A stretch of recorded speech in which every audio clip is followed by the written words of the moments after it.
Or Daf Ayin Aleph Amid Beis.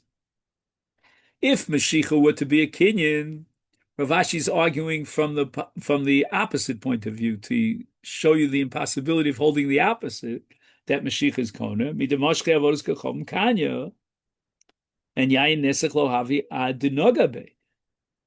Right? The Jew pours the wine into the measuring cups of the guy, and at that point, the guy pulls the measuring cup. When he pulls the measuring cup, he makes a kinyan.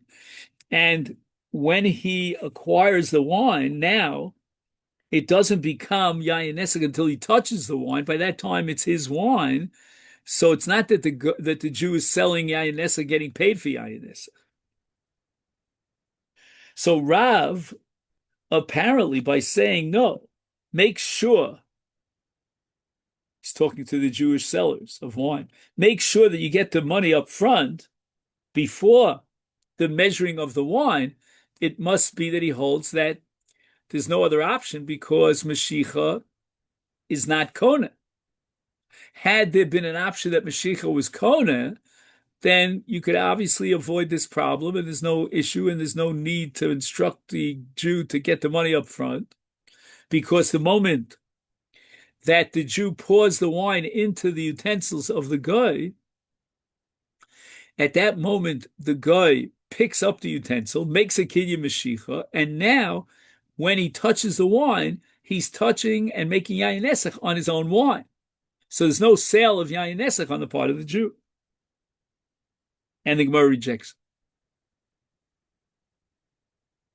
If you're telling me that the Jew would just have to measure out the wine by pouring it into the utensils of the guy, then hachinami, then that would be absolutely correct that the guy would acquire with Mashiach. I'm holding now against Rav Ashi, rejecting his proof, and the guy would be Kona with Mashiach. And therefore Rav would have no need to instruct the sellers to accept the money up front. In the case in which Rav instructed the Jews to get the money up front is where the wine seller measures and pours the wine into measuring utensils of the idol worshiper. And in those utensils, not like we thought before that the utensils belong to the Jew and he's just using them on a temporary basis for the purpose of measuring out the wine. No, the utensils for measuring the wine belong to the guy. And what's inside the utensils? A residue of yayin nesach. And therefore, the Jewish wine becomes yayin nesach even before the Mashiach. Because as soon as the Jew pours the wine into the utensils of the guy, and therefore his wine gets mixed up with yayin nesach that's at the bottom of the utensil of the guy, it becomes yayin nesach. So therefore Rav has a problem, which he's going to solve by instructing the Jewish sellers to get the money up front. But before we get to that, what's the problem that Rav is facing? That the measuring here is being done in the utensils of the idol worshiper that have a residue of yayin nesach. And therefore, the wine of the Jew becomes yayin nesach even before the Mashiach.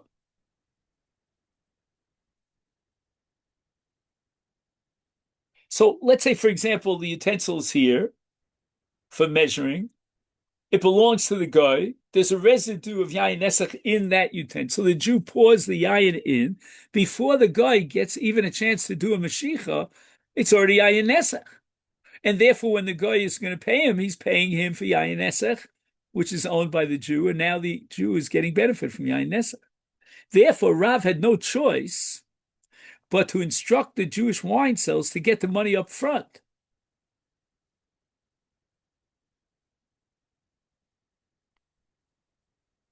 So the Gemara says, I don't get it. Let me grant you that your premise is correct, and the utensils into which the wine is being poured for measuring purposes belong to the guy. I'll even grant you that there's a residue of yayin nesach in those utensils because the utensils belong to a guy. I can still derive the conclusion that Mashiach is not an effective kinyan. And why is that?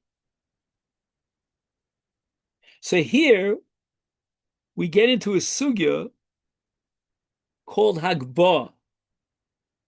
Now, Hagbah, which means literally to lift it, applies once it's in the airspace of that kli. And that's what the Gemara says, Ekika mata liavira demana kanya. The idol worshiper will make a kinyan through Hagbah the very moment that the wine enters into the airspace of this utensil. The utensil is a chotzer, and avir chotzer kechotzer domi, and it's kona.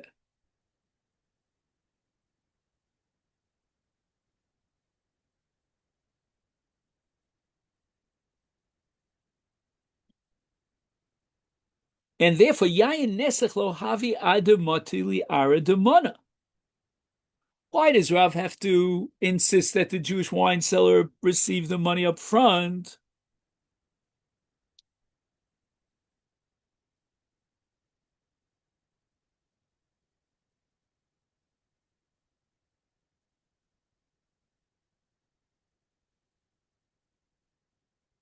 The Mashicha, which again in this case is called Hagbah, but again Hagbah, we have to that this complicated, isn't it? But let's just accept it at face value. Hagbah is just another form of Mashicha. Now, if we're going to assume that Mashicha, therefore Hagbah, is effective to affect a kinyan, an acquisition on the part of the idol worshiper, then as soon as the wine enters into the utensil's airspace and that utensil is owned by a guy, then the idol worshiper will now what? Make a kinyan on the yayin, and yet the yayin is not yayin nesechet. It only becomes yayin nesek when it mixes with the yayin that's at the bottom of this utensil.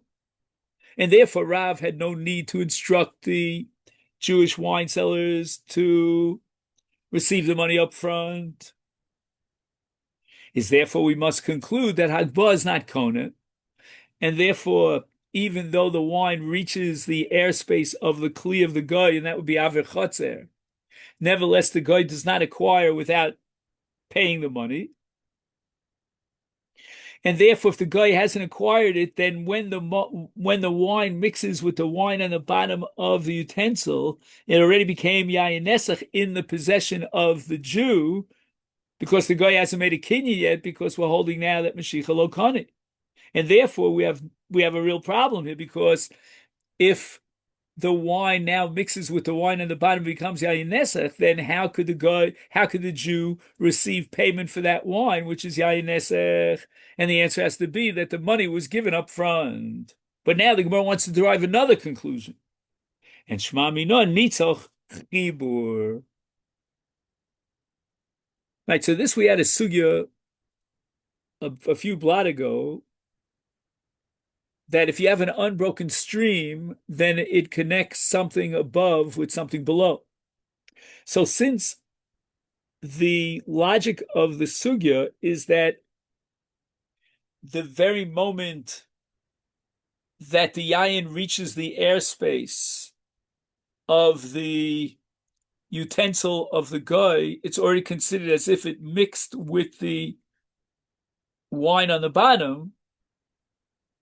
And therefore, if not for Rav's solution, we have a serious problem, because the Jew in his possession has the yayin nesach, which he's selling to the guy. That's only if we assume that nitzal chibu, that since there's an unbroken stream, it connects the wine of the Jew that's being poured into the kli of the guy with the yayin nesach in the kli. And therefore, if Hagba would be Kona,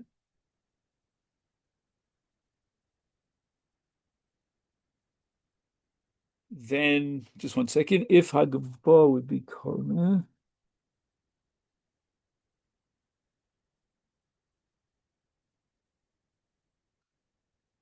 then the Hagba would be Chal before the wine gets down to the bottom. And we wouldn't need Rav's solution. Lo, the Gemara rejects. If you are right that the idol worship is holding on to the measuring cup in his hand, then all of your arguments are correct. But Hachinami, the same logic of the Kinyan and the acquisition of the guy regarding the wine through Agba would apply even, just 1 second,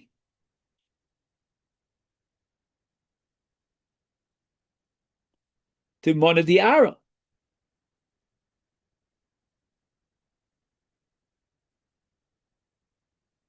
Right? Where is the utensil of the guy? Is it in his hands? And then we have the whole discussion about whether or not he's Kona, the akum holding on to the guy, to the utensils now Kona, the yayin. And if Hagva was Kanya, then we would have solved our problem. We don't need Rav. But that's only if you assume that it's the guy who's holding the measuring cup in his hand. But if the measuring cup is on the ground, then I'm not sure if, even if I accept the principle that Hagva is Kona, that the Jew would be Kona, in which case your whole logic falls apart. So at this point, the Gemara is assuming that the guy would not be Kona the wine of the Jew through Hagba, or Mashiach for that matter, because the Kli is on the ground. So the Gemara now objects. Wait a second. Tikni le Caleb. Forget about Kinyan Hagba. And now we're saying that the guy is not holding up the yayin in his Kli, but rather it's on the ground. Forget about all that. If the wine is going into his Kli and the Kli is lying on the ground, that Kli is a chotzer. And anything that reaches into the airspace of the balachotzer automatically acquires. But the answer to this problem, as we'll soon see, where is the Kli? Can that Kli that's owned by the idol worship in this case become his chotzer? And the answer is where is the utensil located? It's in the rishus of the mocher. So in effect, it never left the possession or the domain of the mocher. Then it's not kona. And therefore, the argument that the Gemara put forth before, that if the guy puts down the measuring utensil on the ground,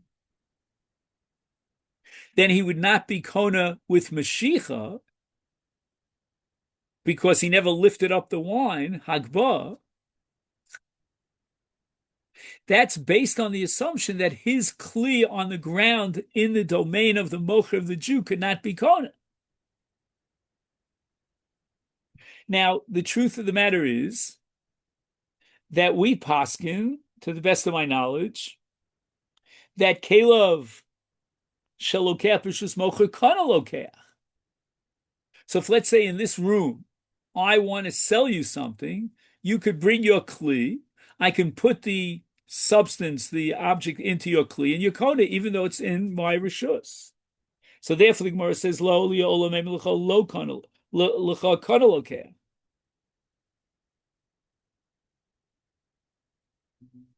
So the buyer does acquire the object. What's the case?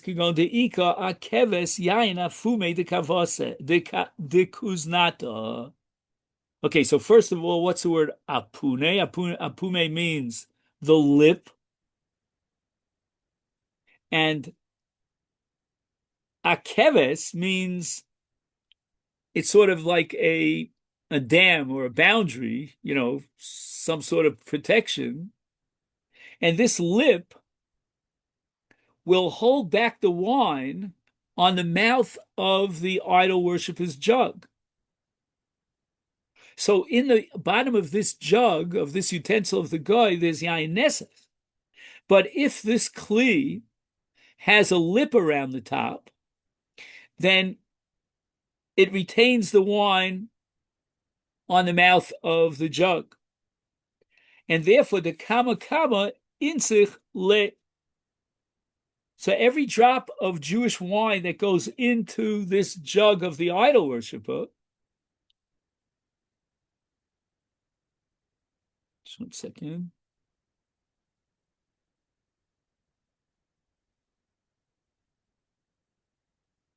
I'm sorry, I missed one little point here. Got to tighten one screw over here. This jug of the idol worship, which is being used to receive the wine from the Jew, has a lip around it. Now, what happens is, as a result of this lip around it, which is called, again, afume de kuznata, it retains wine. There's actually drops of wine that settle and, so to speak, are grabbed on to this lip. As a result, the Jewish wine, once it's poured into this utensil, this jug of the guy that has a lip around it, that lip is already retaining yayin nesach from previous use of that lip. So therefore, when the idolater now acquires the wine, when it enters into the airspace of the jug, the wine is already prohibited, because presumably it mixed with the wine that was caught up in the lip. And then, once again, the Jew has no halachic permissibility to accept the payment for the wine. It's already yayin nesach. Gemara says, Keman, but this is against Rabbi Shimon Gamliel. The Rabbi Shimon Gamliel, again, this is a sugi that we didn't get to yet. It's way down the line. But ha'amar yimocher kul yovikacham chutz mitmei yayin nesach shebo. That in a case of a tarovas of yayin nesach with yayin kosher, then you could sell the entire mixture to a guy and just deduct from the payment the value of the yayin nesach that's inside of it. So let's say you have 100, 100 ounces, 100 ounces, and 10 ounces sell for 10, and 100 ounces sell for 100, and the 10 ounces of yayin nesach are mixed in with 90 ounces of, so you sell it to the guy, and you charge him 90. He doesn't pay for that extra 10 ounces that are yayin nesach.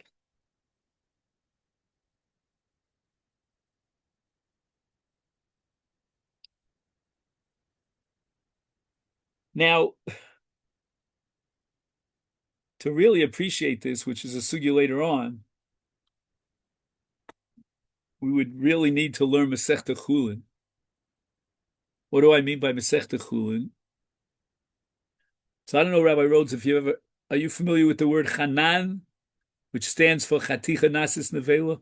Does that mean anything to you? Anyway, what happens is that in the laws of Taroves, let's say, for example, a drop of milk falls on a piece of meat, everything's hot, then the entire piece of meat becomes nevela, meaning it becomes a chefetz d'isura, not just that one drop of milk.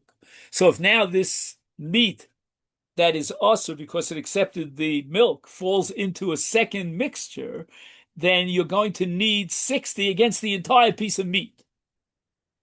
It's not sufficient to have 60 times that one drop of milk. And that's called chanan. So the Rabbanan of Rav Shimon Gamliel hold that if you have a mixture of yayin nesach and yayin kosher, then the entire mixture becomes osur. Even the yayin kosher becomes like chanan.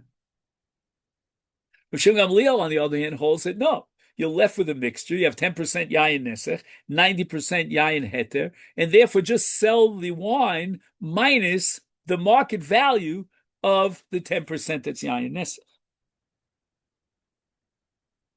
So the Gemara answers, Midi hu taima el Rav. It happens to be that our sugya is holding like Rav. All our explanations and our arguments are about Rav. And Rav, halacha of Shimon Gamliel. Rav happens to paskin that we like Rav Shimon Gamliel, chavis b'chavis, avolo yayin b'yayin. So, with respect to a barrel of yayin nesach that became mixed up with a barrel of permitted wine, that's going to be a problem.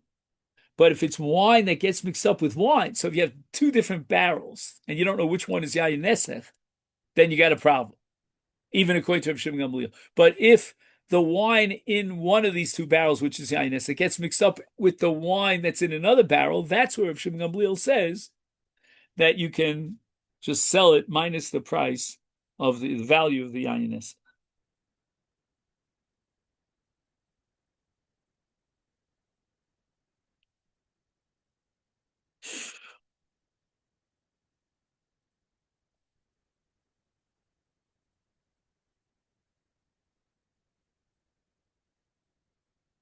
So what's going on now is we're saying that if you have two barrels, or let's call it three barrels, whatever. Anyway, one of the barrels, we don't know which one we can identify as yayin nesach.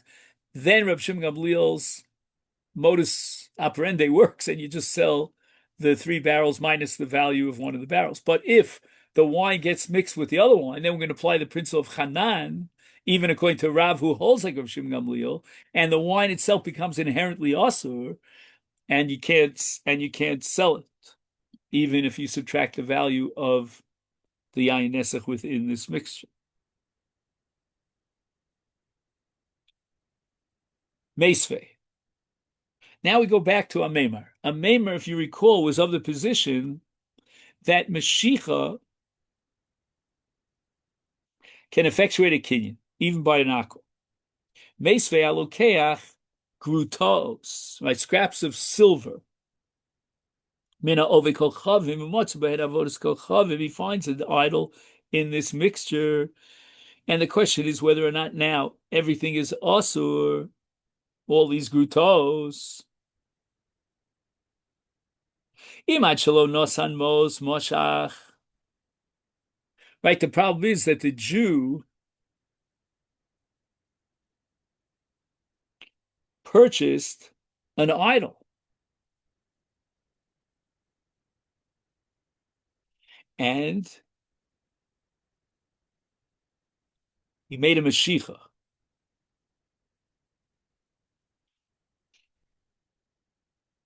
Yes, he had paid for it. He made a Mashicha.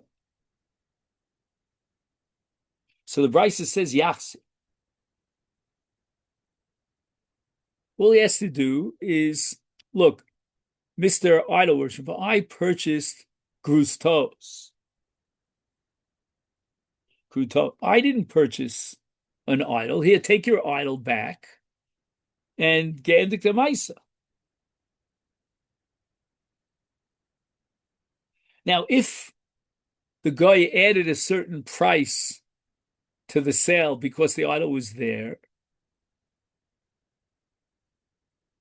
so the Jew has a right to say, deduct the value of the idol, and I'll pay you for the scraps of metal, but not for the idol. But imisha nosan mos moshach, if the money was already forked over to the guy, and then the Jew made a Mashicha, after he already paid the money, then Yolich Liyam HaMelech.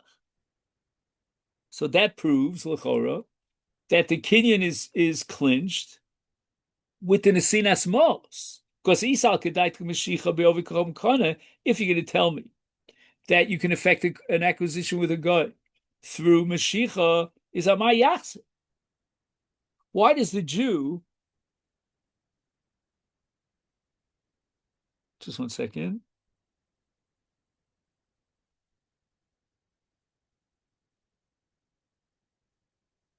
why does the Jew have to return the idol?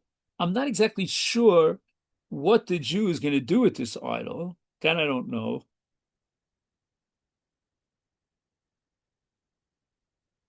But in any event, he made that kinyan.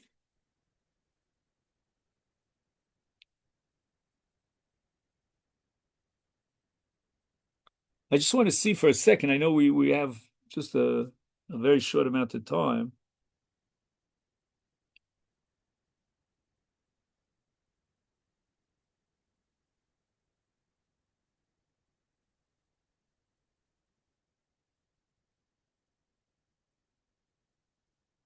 Ah, I'm not sure what he's saying here, but I think intuitively that what's going on here is that if the Jew acquired ownership over the idol through Mashiach, and he hasn't yet paid for it, but it doesn't matter, he acquired ownership, then he can't give back the idol. Because if he wants to give back the idol and then deduct from the price, then he's benefiting from an idol that he owns already. The Jew owns the idol. Omar by Mishum de Michsi, Ki Mekachtos. Omar Rava says Reisha Mekachtos, Seifo Lav Mekachtos. Does that make any sense? Abai is saying that the reason why the Jew doesn't acquire ownership over the idol in the first case of the Brisa has nothing to do with Mashiach, that Mashiach is not effective, but because there was a Mekachtos, and apparently, according to Abaye, the second case in the Brisa is not a Mekachtos, Frekt Rava, Reisha Mekachtos, would say for Lav Mekachtos. I mean, in the Sefer also, the Jew intended only to buy scrap metal and not an idol. So therefore, even though he already paid for the purchase, he should be able to return the idol and take back its money with a claim of Mekachtos. The whole acquisition was made in error. Elam or Rav Reisha v'Seif Mekachtos. In both cases, the idol still belongs to the akum because it's Mekachtos. And therefore, if the Jew would return the idol and take his money back, he's not considered benefiting from the sale and the proceeds of the idol because the sale was invalid. But Reisha de lo yoiv zuzeh. The difference between the two cases is that in the Bryce's first case, where the Jew did not give the idol worship any money yet, and thus when he returns the idol worshiper does not give him any money in return. And lo mitchazik avodas kocham biad Yisrael. It doesn't appear as if the idol was already in the possession of the Jew, because in the Reisha, the Jew doesn't give the idol worship any money. He just simply returns the idol. But Seifa, Diyav Zuzi, in the second case of the Brisa, where the Jew already paid the idol worshiper money for purchase. And thus, when the deal is off and he returns the idol, Mischazik Avodas Kocham Biad Yisrael, it looks as if the idol is already in the possession of the Jew because he took money for it. And the bystander sees the Jew giving the idol worshiper the idol. He doesn't see the idol worshiper giving the money in return. It appears to the bystander that the Jew has hitherto owned the idol, is now selling it to the idol worship.